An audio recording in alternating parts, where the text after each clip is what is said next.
IPL mega ஆக்ஷனில் Rajasthan Royals டீமோட action strategy எப்படி இருக்கும், எந்த மாதிரி பிளேயர்களை அவங்க ஆக்ஷனில் டார்கெட் பண்ணுவாங்கிறத பற்றி தான் இப்போ நம்ம இந்த வீடியோவில் பார்க்க போகிறோம்.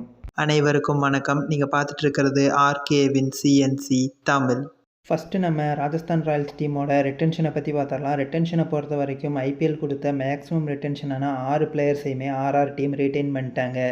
ராஜஸ்தான் ராயல்ஸ் டீமோட ரிட்டன்ஷனை பொறுத்த வரைக்கும் பேட்டிங்கை ஃபுல்லாக செட்டில் பண்ணிட்டாங்க. யசஸ்வி ஜெய்ஸ்வால், சஞ்சு சாம்சன், துருவ் ஜூரல், ஹிட்மயர், ரியான் பராக்னு 5 பேட்ஸ்மேனை டாப் 6ல் ஃபிக்ஸ் பண்ணிட்டாங்க.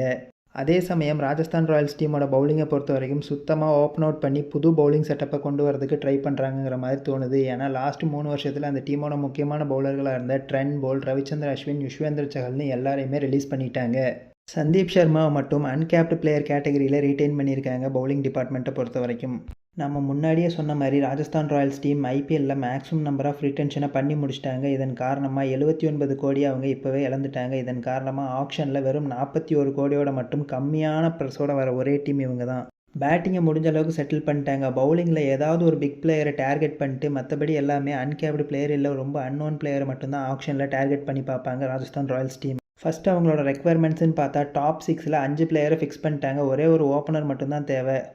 ஜாஸ் பட்லரை ரிலீஸ் பண்ண ராஜஸ்தான் ராயல்ஸ் டீமுக்கு அதே அளவுக்கு அதிரடியாக விளையாடக்கூடிய ஒரு பிளேயர் தேவைன்னா அதுக்கு ஹாரி ப்ரூக் கரெக்டான ஆப்ஷனாக இருப்பார். லாஸ்ட் இயர் ஐபிஎல்லில் இவர் விளையாடுறதுனால இந்த வருஷம் ஐபிஎல்லில் நிறைய டீமோட கவனத்தை இவர் ஈர்த்திருக்க மாட்டார். ஆனால் இன்டர்நேஷனலில் பொறுத்த வரைக்கும் ஒரு நல்ல பேட்ஸ்மேன்.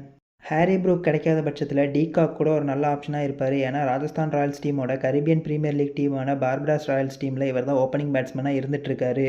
அதே சமயத்தில் இன்னொரு பக்கம் பார்த்தோன்னா சஞ்சு சாம்சன் ரீசெண்டாக இந்தியன் டீமில் ஓப்பனிங் பேட்ஸ்மேனாக களமிறங்கிட்டு இருக்காரு. இதன் காரணமாக ரோஹித் சர்மா முன்னாடி காலங்கள் எடுத்த மாதிரியே இவரும் மிடில் ஆர்டர்லேருந்து ஓப்பனிங் பேட்ஸ்மேனாக வந்தாலும் நல்ல ஆப்ஷனாக தான் இருக்கும் ராஜஸ்தான் ராயல்ஸ் டீமுக்கு. அப்படி சஞ்சு சாம்சன் ஓப்பனராக மாறும் பட்சத்தில் ராகுல் திரிபாதி ஒரு நல்ல ஆப்ஷனாக இருப்பார் நம்பர் 3 பொசிஷனுக்கு. ராஜஸ்தான் ராயல்ஸ் டீமை பொறுத்த வரைக்கும் ஏற்கனவே இவர் ராஜஸ்தான் ராயல்ஸ் டீமுக்காக ஒரு சில வருஷம் ஐபிஎல்லில் விளையாடி இருக்காரு. மிடில் ஆர்டர் அண்ட் ஃபினிஷிங்கை பொறுத்த வரைக்கும் துருவ் ஜூரல், ஹிட்மயர் அண்ட் ரியான் பராக்னு 3 பிளேயர்ஸையுமே ரீட்டைன் பண்ணி வச்சிட்டாங்க ராஜஸ்தான் ராயல்ஸ் டீம். இதனால் மிடில் ஆர்டரில் அவங்களுக்கு எந்த விதமான பிரச்சனையும் கிடையாது.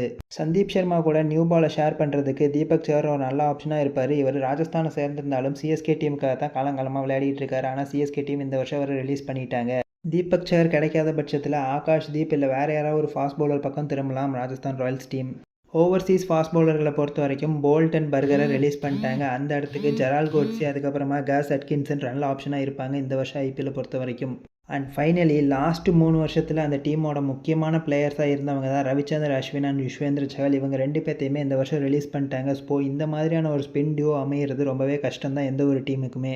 ரவிச்சந்திர அஸ்வினுக்கு பதிலாக ஸ்ரீலங்காவை சேர்ந்த மைஸ் தீக்ஷனாவை கூட ராஜஸ்தான் ராயல்ஸ் டீம் எடுக்கலாம். அண்ட் யுஸ்வேந்திர சஹலுக்கு பதிலாக துனித் வெள்ளாலகே இல்லை வனிது ஹசரங்கா மாதிரியான பிளேயர்களை கொண்டு வரும் பட்சத்தில் அந்த ஸ்பின் டியூவை மறுபடியும் கண்ட்ரோலுக்கு கொண்டு வந்துடுவாங்க.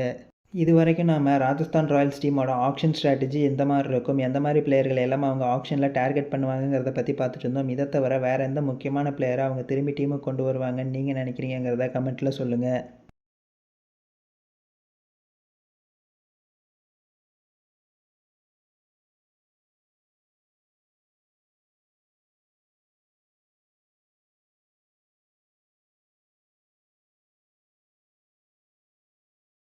ஸோ அவ்வளோதான் ஃப்ரெண்ட்ஸ், இந்த வீடியோ இதோட முடியுது. உங்களுக்கு இந்த வீடியோ பிடிச்சிருந்தா லைக் பண்ணுங்கள், ஷேர் பண்ணுங்கள், மறக்காமல் நம்ம சேனலுக்கு சப்ஸ்கிரைப் பண்ணுங்கள். தேங்க்ஸ் ஃபார் வாட்சிங் திஸ் வீடியோ.